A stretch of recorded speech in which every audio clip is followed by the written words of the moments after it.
Hai teman-teman, selamat datang kembali di podcast kita yaitu Manajemen Talk. Pada podcast kali ini kita punya topik seru nih tentang analisis cost volume profit atau CCP dalam dunia bisnis. Aku Ayu akan memandu diskusi kali ini bersama Siva dan Anis, mahasiswa manajemen yang juga penasaran tentang topik ini. Oke, mari kita mulai dengan pembahasan tentang apa itu CCP. Jadi, CCP itu singkatan dari Cost Volume Profit, yang merupakan sebuah metode analisis dalam dunia bisnis untuk mengerti bagaimana keputusan operasional dan pemasaran mempengaruhi laba bersih perusahaan. Menarik bukan? Betul sekali, Ayu. Jadi, intinya, cost volume profit ini membantu kita untuk melihat bagaimana biaya variabel dan biaya tetap berdampak pada laba perusahaan. Misalnya, kita bisa menggunakan CVP ini untuk mengetahui berapa banyak unit yang harus kita jual agar mencapai titik impas atau break-even point. Wah, jadi CPP ini penting ya untuk menghitung target penjualan agar perusahaan tidak merugi. Nah, benar sekali Anis. Dengan CCP ini, kita juga bisa mengidentifikasi margin of safety, yang menunjukkan seberapa jauh penjualan aktual kita bisa turun dari rencana agar perusahaan tetap aman dari kerugian.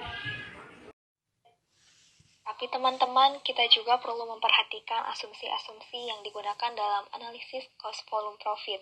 Misalnya, bahwa fungsi biaya dan pendapatan bersifat linear, atau bahwa harga dan biaya dapat diketahui dengan pasti.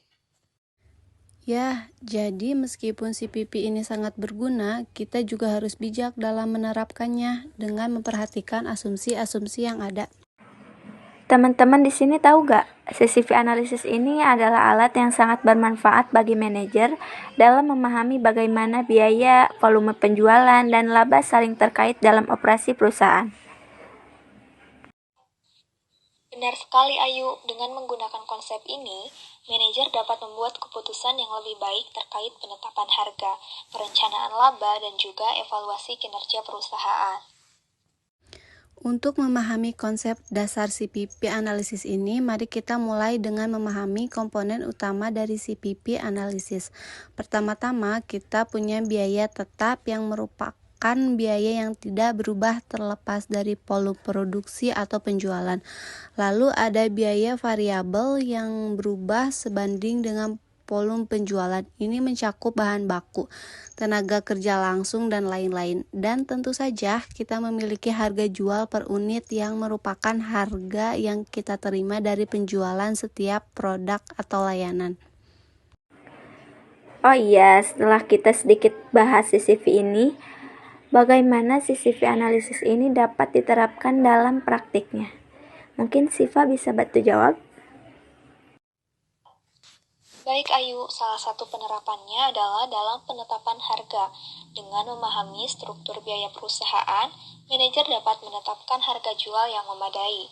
Selain itu, CVP juga menganalisis membantu dalam perencanaan laba dengan memperkirakan volume penjualan yang diperlukan untuk mencapai laba yang diinginkan. Jadi kesimpulannya, CPP analisis adalah alat yang sangat bermanfaat bagi manajer dalam pengambilan keputusan bisnis.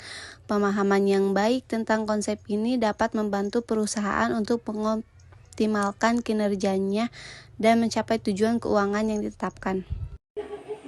Nah, itulah sedikit pembahasan kita tentang cost volume profit analysis.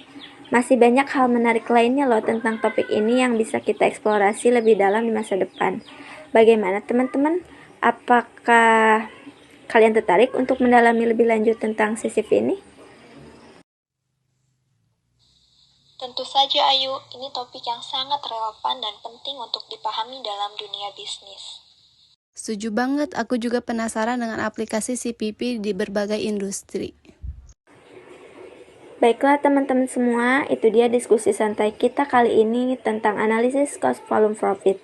Terima kasih banyak teman-teman sudah bergabung dalam podcast kali ini. Semoga pembahasan kita tentang CCP ini bisa memberikan wawasan baru dan bermanfaat bagi kita semua. Iya ya, semoga bisa menjadi bekal tambahan untuk kita dalam menghadapi tantangan di dunia bisnis. Dan jangan ragu untuk mencari pengetahuan baru dan terus belajar ya. Pastinya Siva dan Anis, terima kasih juga buat teman-teman semua yang sudah mendengarkan.